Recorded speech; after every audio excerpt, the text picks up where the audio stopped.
கர்த்தருடைய பரிசுத்த நாமம் துதிக்கப்படுவதாக. அப்போஸ்தலர் 18ஆம் அதிகாரம் 9ஆம் வசனம்.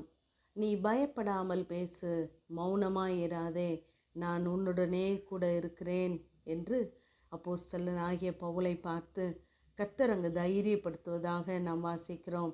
ஏனென்றால் இந்த அப்போஸ்தலன் ஆகிய பவுல் அங்கு ஆவியிலே வைராக்கியம் கொண்டவராய் இயேசுவே கிறிஸ்து என்று யூதருக்கு முன்பாக பேசிக்கொண்டிருக்கிறான். அப்பொழுது அவர்கள் எதிர்த்து நிற்கிறார்கள். எதிர்த்து நிற்கிறதோடு மாத்திரமல்ல, அங்கு தூஷணமான வார்த்தைகளை பேசுகிறார்கள்.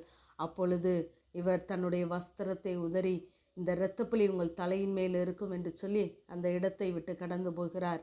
அன்று ராத்திரியிலே தான் கர்த்தர் இந்த பவுலை நீ பேசு என்று தைரியப்படுத்துகிறார். நாமும் அநேக நேரங்களிலே நாம் பேசுகிறோம். எப்படிப்பட்ட வார்த்தைகளை பேசுகிறோம் என்பதிலே நாம் கவனமாக இருக்க வேண்டும்.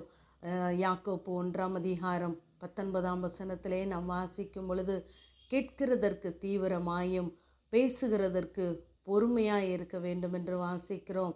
அநேக நேரங்களிலே நாம் வாய் தவறி அநேக வார்த்தைகளை பேசிவிடுகிறோம். அது தேவ தூஷணத்திற்கு ஏதுவாகிறது. ஆகவே நாம் பேசுகிறது மற்றவர்களுக்கு பிரயோஜனமாக இருக்கிறதா என்பதை நாம் கவனத்தில் கொண்டு பேச வேண்டும்.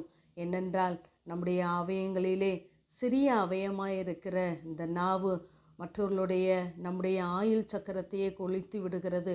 முழு சரீரத்தையும் இந்த நாவு கரைப்படுத்துகிறது என்று யாக்கோப்பு 3ஆம் அதிகாரத்திலே வாசிக்கிறோம்.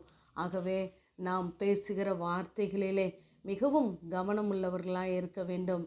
இங்கு தேவன் சொல்லுகிறார், நீ பயப்படாமல் பேசு என்று சொல்லுகிறார். நாம் தேவனை குறித்து பேசுகிறதிலே ஒருபோதும் பயப்பட வேண்டாம். இங்கு எசேக்கியேல் 37ஆம் அதிகாரத்தை நாம் பார்ப்போமானால் அங்கு தேவன் சொல்லுகிறார், நீ உலர்ந்த எலும்புகளை பார்த்து பேசு என்று சொல்லுகிறார். நம்முடைய வாழ்க்கையிலும் அநேகருடைய காரியங்கள் உலர்ந்து போயிருக்கிறது. அப்படிப்பட்டவர்கள் மத்தியிலே நாம் தேவ வார்த்தையை பேசும் பொழுது அவர்கள் உயிர்ப்பிக்கப்படுகிறார்கள். இங்கு எலும்புகளை பார்த்து பேசு என்று சொல்லுகிறார். பேசுகிறவன் பேசிக்கொண்டே இருக்கும் பொழுதே அங்கு ஒரு இரைச்சல் உண்டாகிறது, அங்கு அசைவு உண்டாகிறது. எலும்புகள் எல்லாம் தன் எலும்புகளோடு சேர்ந்து கொள்கிறது. அதிலே நரம்புகளும் மாம்சமும் உண்டாகிறது. அவைகளில் ஆவி இல்லாதிருக்கிறது. இப்பொழுது தோலினால் மூடப்பட்டு எல்லாம் முடிவடைந்து விட்டது, அங்கு ஆவி இல்லை. 9ஆம் வசனத்திலே மறுபடியும் சொல்லுகிறார், நீ ஆவியை நோக்கி தீர்க்க தரிசனம் முறை என்று சொல்லுகிறார். பின்பு அவைகள் காலூன்றி மகா பெரிய சேனையாய் நின்றது என்று நாம் வாசிக்கிறோம். நம்முடைய வாழ்க்கையிலும் இப்படி உலர்ந்து போன பகுதிகள் அநேகம் உண்டு. நாம் பிரச்சனைகளையே பேசிக்கொண்டு இராதபடி, சூழ்நிலைகளையே பேசிக்கொண்டு இராதபடி, மருத்துவர்கள் தருகிற அந்த ரிப்போர்ட்டுகளை பார்த்து நாம் பேசிக்கொண்டு இராதபடி, பிரச்சனைகளை பார்த்து நாம் பேசுகிறவர்களாக இருக்க வேண்டும். ஏனென்றால் அதை காட்டிலும் தேவனுடைய வார்த்தை மிகவும் உன்னதமானது. இங்கு கோலியாத்துடைய சம்பவத்திலே நாம் பார்க்கும் பொழுது, அவன் 40 நாட்கள் சொல்லுவதைத்தான் சுற்றி இருக்கிற அத்தனை வீரர்களும் ஜனங்களும் கேட்கிறார்கள். ஆனால் இந்த தாவீதனுடைய வார்த்தை எப்படி இருந்ததென்றால், தாவீது கேட்கிறான், அவனை ஜெயிக்கிறவனுக்கு என்ன கிடைக்கும் என்று கேட்கிறான். நம்மளுடைய வார்த்தைகள் மாற வேண்டும். நாம் பிரச்சனைகளையே தோல்விகளையே பேசிக்கொண்டு இராதபடி கர்த்தர் நமக்கு தருகிற வார்த்தையை பிடித்து கொள்ள வேண்டும். சீமேயி தாவீதை நோக்கி கற்களை எறியும் போது சொல்லுகிறான், தேவ சித்தம் இல்லாமல் ஒன்றும் நடக்காது.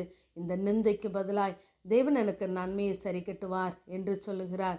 சீமேயி வீசின கற்களை அவன் பார்க்கவில்லை. இதற்கு பதில் தேவன் எனக்கு என்ன தருவார், தேவனிடத்திலிருந்து என்ன வார்த்தை வரும் என்பதையே அவன் நோக்கி இருந்தான். ஆகவே நம்முடைய வாழ்க்கையிலே நம்முடைய வார்த்தைகளிலே மிகவும் கவனமாக இருக்க வேண்டும். கர்த்தரை குறித்து பேசுகிற காரியங்களிலே நாம் பயப்படாதபடி, மௌனமாயிராதபடி பேச வேண்டும். ஏனென்றால் கர்த்தர் உங்களோடு கூட இருக்கிறார். ஆமேன். ஜெபம். பிதாவாகிய தேவனே, குமாரனாகிய இயேசு கிறிஸ்துவின் நாமத்தின் மூலமாய் உம்முடைய சன்னிதானத்திலே வருகிறேன். என் வாய் ஞானத்தை பேசும் என்ற வேத வார்த்தையின்படி கர்த்தாவே, எங்கள் வாயிலே உம்முடைய தயவுள்ள போதகம் இருப்பதாக. ஆண்டவரே, நாங்கள் உம்மை குறித்து மௌனமாயிராதபடி அநேக ஜனங்கள் மத்தியிலே பேசி அவர்களை முக்குலாய் தைரியப்படுத்த எங்களுக்கு பலன் தாங்க. இயேசுவின் மூலம் ஜெபங்கேலும் எங்கள் ஜீவனுள்ள நல்ல பிதாவே. ஆமேன்.